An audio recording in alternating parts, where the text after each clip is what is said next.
I'm Maria Peterson in the Newswatch newsroom. Coming up next, a new Labor Department job report is out, and it's not looking too good. Think the economy is recovering? Think again.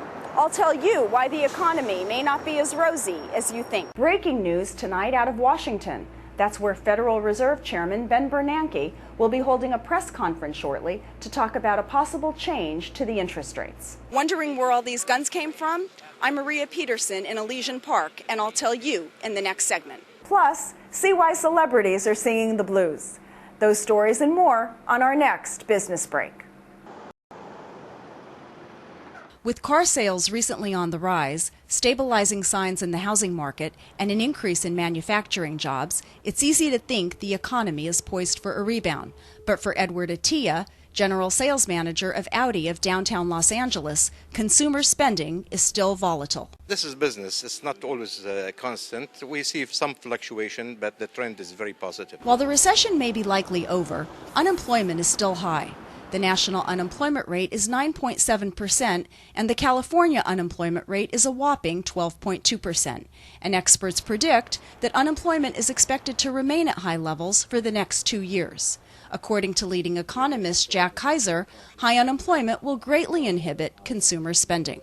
It's definitely going to act as a brake on spending. You have a lot of consumers very concerned. They hear the talk, oh, well, the recession is over, recovery is nigh. But to them, the most important indicator is that unemployment rate, and unfortunately, it's going to continue to go up through the rest of this year and into 2010.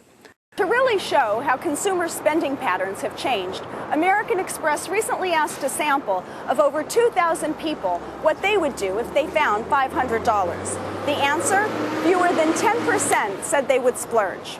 If you found $500, what would you do with it? I would probably spend it. If you found $500, what would you do with it? I'd actually save it. Consumers are certainly saving more, as indicated by the increase in the savings rate. The personal savings rate, which was as low as 0.5% in 2001, is currently at 5%. And this newfound frugality is likely to continue, at least in the short term. So you're going to get a lot of uproar about the jobless recovery, and that's going to really make the consumer continue to be very, very cautious in their spending. From downtown Los Angeles, Maria Peterson, Newswatch LA. From Abraham Lincoln to Richard Nixon, the premiere of Zombieland attracted a star-studded crowd. Starring Woody Harrelson and Jesse Eisenberg, Zombieland is a Hollywood blockbuster that was shot mostly in the state of Georgia. Lead actor Jesse Eisenberg says working in the South was a welcome surprise. How was the overall Georgia experience? Oh, it was great. Georgia's like an amazing state. I mean, it's the most beautiful state. It's like, well, of course, famous for the red clay soil, but like there's every kind of topography you can find in Georgia. Zombieland is one of numerous movies that has moved its production to areas outside of Los Angeles.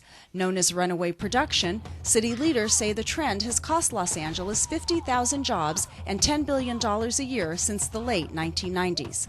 Todd Lingern of Film LA, an advocacy group for the motion picture industry, says recent city and state tax incentives to lure production companies back are not enough. Unfortunately, independent films that are not below $10 million and not above $75 million can't monetize, or if they have no tax liability, they can't really take advantage of that credit. They can't transfer it, they can't sell it, and it's actually useless to them. The incentive doesn't apply to television shows that are already shooting here, so it does nothing to prevent them from leaving.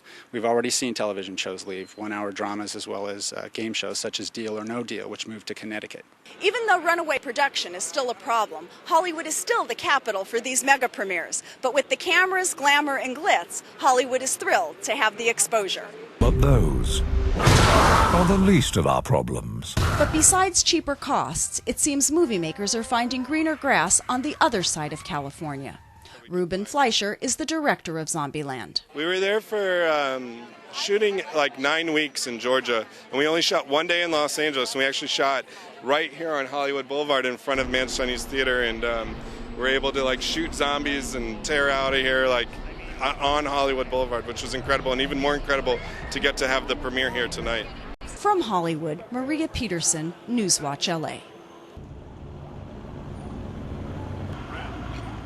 It was only a matter of time before the police used massive force to target the recent string of violence by a local gang, and today was the day. About 1,400 local, state, and federal officials descended on the streets of Los Angeles and staged a massive raid to stop the extreme violence of the so-called Avenues gang. Stephen Woodland, a special agent with the Drug Enforcement Administration, talks about this morning's operation.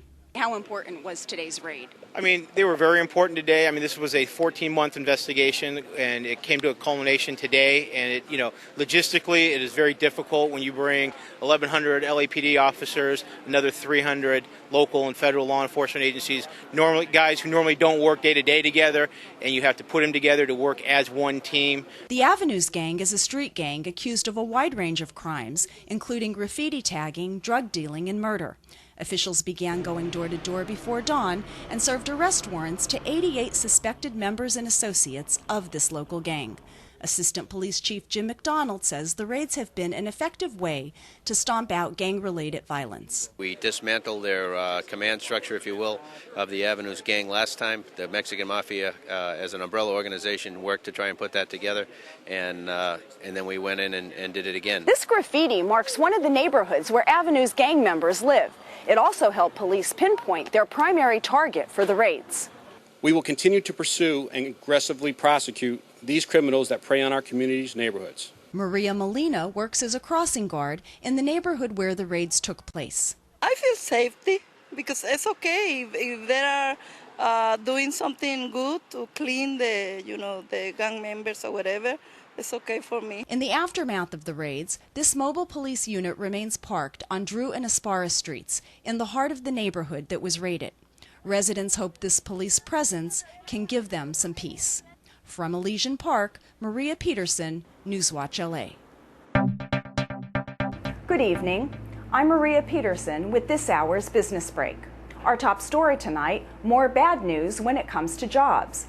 Millions of people who lost their jobs in the recession are having a hard time finding openings. According to the Labor Department, there was a record low 2.4 million job openings in the United States in July. This was the lowest number since the department began tracking the figure in 2000.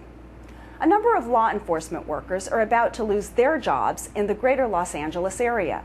That's because county and city leaders are planning major cutbacks. The LA County Sheriff's Department and the other police departments could lose up to 3,000 deputies and officers if proposed budget cuts are enacted. The county is trying to shore up a $2 billion shortfall through job cuts and early retirement programs.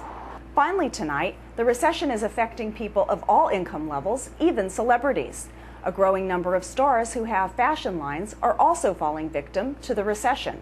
From Nikki Hilton to Heidi Montag, celebrities are being forced to shutter their clothing lines, proof that celebrity-backed brands are not immune from the downturn in retail spending. That's going to do it for now. Thank you for watching this Business Break. I'm Maria Peterson. Have a good night.